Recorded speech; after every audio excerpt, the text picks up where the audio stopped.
ना मैं ऑफिस में हूँ, ना दिल्ली एनसीआर में हूँ। फैमिली में एक बहुत खास दिन है, थोड़ा बाहर आना पड़ा, दिल्ली से बाहर। लेकिन इतनी सारी डेवलपमेंट्स हुई हैं पिछले 24 घंटों में कि आपके साथ बात करना बहुत ज़्यादा ज़रूरी है, अपडेट देना बहुत ज़रूरी है, क्योंकि इस वॉर की जो परिभाषा है पिछले 24 घंटों में फिर से एक बार बदली है। नए फैक्ट्स जो हैं वो टू लाइट आए हैं। और ईरान की अगर हम बात करें तो एक बहुत बड़ा चाल, शतरंज की एक बाजी चेकमेट करने के लिए ईरान ने भी खेला है। अगर हम अमेरिका की क्रोध की बात करें तो उसका क्रोध दिन ब दिन और बढ़े जा रहा है। एक हफ्ते का फ्रस्ट्रेशन, अब जिस देश पर वो डेमोक्रेसी लाने की बात कर रहा था, रेवोल्यूशन लाने की बात कर रहा था, उसी देश को बहुत बुरी तरीके से बम बरसा रहा है। तेहरान जैसे खचाखच भरे शहर पर भी बम बरसा रहा है।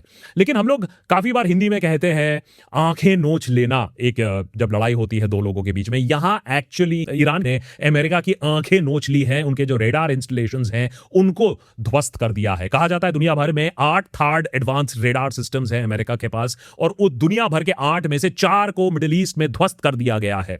सवाल यह आता है ईरान के पास इतना एक्यूरेट इंफॉर्मेशन आया कैसे? क्योंकि इजराइल की तरह ईरान के पास कोई मोसाड तो है नहीं, तो इतना एक्यूरेट इंफॉर्मेशन कैसे आया कि सीआईए की हरकत कहां हो रही है, रेडार्स की लोकेशन कहां हो रही है, इतना सटीक निशाना ईरान कैसे मार पाया? ये एक बहुत बड़ा सवाल बन रहा है पिछले कुछ घंटों में।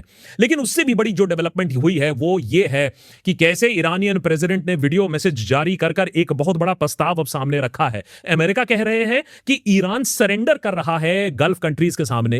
अब ये बात आप ही समझ लीजिए, इतनी इंटेलिजेंस अगर आप में है, कि क्या कहा है प्रेसिडेंट ने। ईरानियन प्रेसिडेंट ने वीडियो मैसेज में यह कहा कि अगर गल्फ कंट्रीज अपने देश से अमेरिका का अटैक नहीं होने देते हैं तो वो और कोई अटैक नहीं होगा गल्फ देशों पर। तो बेसिकली यह प्रस्ताव रखा गया है कि अगर गल्फ देशों को अमेरिका के इस अटैक में शामिल ना हो तो फिर गल्फ देशों पर अटैक बंद हो जाएगा। यह इसलिए एक ब्रिलियंट स्ट्रेटेजम है क्योंकि एक हफ्ते में ईरान ने दिखा दिया कि हम क्या दहशत कर सकते हैं। दुबई जैसे सेफ हेवन को हम कैसे परेशान कर सकते हैं, ऑयल सप्लाई हम कैसे रोक सकते हैं। अगर यह दहशत से बचना है तो बस आप एक काम करो, अमेरिका को बोलो कि भैया अपने B2 स्टेल्थ बॉम्बर से बॉम्ब करे, अपने कैरियर से बॉम्ब करे, आपका देश इस्तेमाल ना करे। तो यह एक अलायंस में फूट डालने की कोशिश है जिससे गल्फ कंट्रीज अमेरिका से बोले भैया हमको माफ करो, अपना जंग, इजराइल का जंग तुम्हें लड़ना है लड़ो, हमें इस लड़ाई में इन्वॉल्व मत करो। वो दूसरी बात है कि ये सारे देश इतने ज्यादा इंटीग्रेटेड हैं, इतने इंडेटेड हैं अमेरिका से कि ऐसा ना हो। लेकिन क्लियरली यहां खेल बहुत बड़ा खेला जा रहा है, और इसी खेल का एक और पार्ट ये है कि कैसे यहां रशिया भी इन्वॉल्व है, चाइना भी इन्वॉल्व है, यूक्रेन भी इन्वॉल्व है। यह है तो एक रीजनल वॉर, लेकिन इसका ग्लोबल फुटप्रिंट ऑलरेडी हमें दिखने को मिल रहा है, और उसी के बारे में आज मेरे ख्याल से यहां डिस्कस करना बहुत जरूरी है। याद रखिए एक चीज कि ईरान इस युद्ध को जीतने के लिए नहीं लड़ रहा है। इस फिलॉसफी को कहते हैं विक्ट्री डिनायल। तो उनका काम यह है कि बस एक अनइक्वल वॉर है, अमेरिका जैसे देश से हम जीत तो नहीं सकते हैं, इजराइल से हम जीत तो नहीं सकते, लेकिन आपको जीतने देंगे भी नहीं। उनका यह टैक्टिक है। अमेरिका कहता है कि आपने अपने बैलिस्टिक मिसाइल का जो रेट है वो कम हो गया है। ईरान का कहना है कि हमने जानबूझकर इसको कम किया है जिससे हम इस लड़ाई को लंबी तरीके से खींच सके, आपको जीतने ना दे। तो इस ग्लोबल फुटप्रिंट के बारे में अभी बात करते हैं। इसमें यूक्रेन का क्या रोल है, चाइना का क्या रोल है, रशिया का क्या रोल है। लेकिन क्विक अपडेट क्या हुआ है पिछले 24 घंटों में? कुछ ज्यादा ही हुआ है। जहां तक बिगेस्ट इजरायली रेड की अगर हम बात करें तो दिन ब दिन जो गुस्सा है, आक्रामक रूप है, वो फ्रस्ट्रेशन है, वो बढ़े जा रहा है। पिछले 24 घंटों में 80 से ज्यादा इजरायली फाइटर्स ने 230 बॉम्ब गिराए हैं तेहरान के ऊपर, सेंट्रल ईरान के ऊपर। कोशिश यही है कि जो मिसाइल लॉन्चर्स हैं, जो बैलिस्टिक मिसाइल लॉन्चर्स हैं, जो केव के अंदर स्थित हैं, उन्हें जाकर ध्वस्त करें। इसीलिए आप देखोगे B2 स्टेल्थ बॉम्बर्स का उपयोग हो रहा है, बंकर बस्टिंग बॉम्ब्स का इस्तेमाल किया जा रहा है, जिससे ये लॉन्च कॉम्प्लेक्सेस को खत्म किया जा सके। 72 आवर्स अगर हम बात करें, ये अमेरिका पुष्टि कर रहा है, 200 ईरानियन टारगेट्स को स्ट्राइक किया गया है। अब ये कितना सक्सेसफुल है, कितना नहीं है, ये ओपन टू डिबेट है। लेकिन इस बात पर अनफॉर्चुनेटली डिबेट नहीं है कि 1300 से ज्यादा इरानियंस मारे जा चुके हैं। इस बात की पुष्टि हो चुकी है। उधर अगर बात करें इजराइल में तो 10 से 20 लोगों की मारे जाने की खबर है। अब ये फैक्ट को छुपाया जा रहा है नहीं, कुछ नंबर्स और भी ज्यादा की बात हो रही है कि इजराइल में भी लोग मारे गए हैं। उस पर अभी डिबेट जारी है। बहुत सारे रिपोर्ट्स ये भी आ रहे हैं कि अमेरिकन ट्रूप्स मारे जाने की खबर ज्यादा है, जो अमेरिका छुपाने की कोशिश कर रहा है। उस पर हम अभी ट्रैक करेंगे। लेकिन अगर ईरान का स्ट्रैटेजी देखें तो अब बात साफ हो चुकी है। हमने पिछले एपिसोड में भी इसके बारे में बात किया था। फेज 1 में था कि अमेरिका की जो स्टॉक पाइल है उसको धीरे धीरे कम करना, अमेरिका की जो आंखें हैं, रडार इंस्टॉलेशंस हैं, उसे नोच लेना, और फेज 2 में आप एडवांस्ड मिसाइल्स देखोगे जिसे इस्तेमाल किया जा रहा है। और अब हम फेज 2 में आ चुके हैं जहां खैबर शाकिन जैसे बड़े बड़े जो मिसाइल है, फतह जैसे मिसाइल है, उसको इस्तेमाल किया जा रहा है। अब यूएस प्रेसिडेंट एक तरफ बड़े चौड़ होकर बोल रहे हैं कि हम ईरान को घुटने टिकवा देंगे, एटसेट्रा एटसेट्रा, लेकिन दूसरी तरफ जो जो ईरान के प्रेसिडेंट है वो आके साफ साफ बोल रहे हैं कि हमें कोई इंटेंशन नहीं है अमेरिका के साथ सुलह करने का, लेकिन सिग्निफिकेंटली ये जो एक अलायंस है उसमें फूट डालने की कोशिश हो रही है, गल्फ कंट्रीज को अमेरिका से दूर करने की कोशिश हो रही है। सुनिए ईरानी प्रेसिडेंट का क्या कहना है।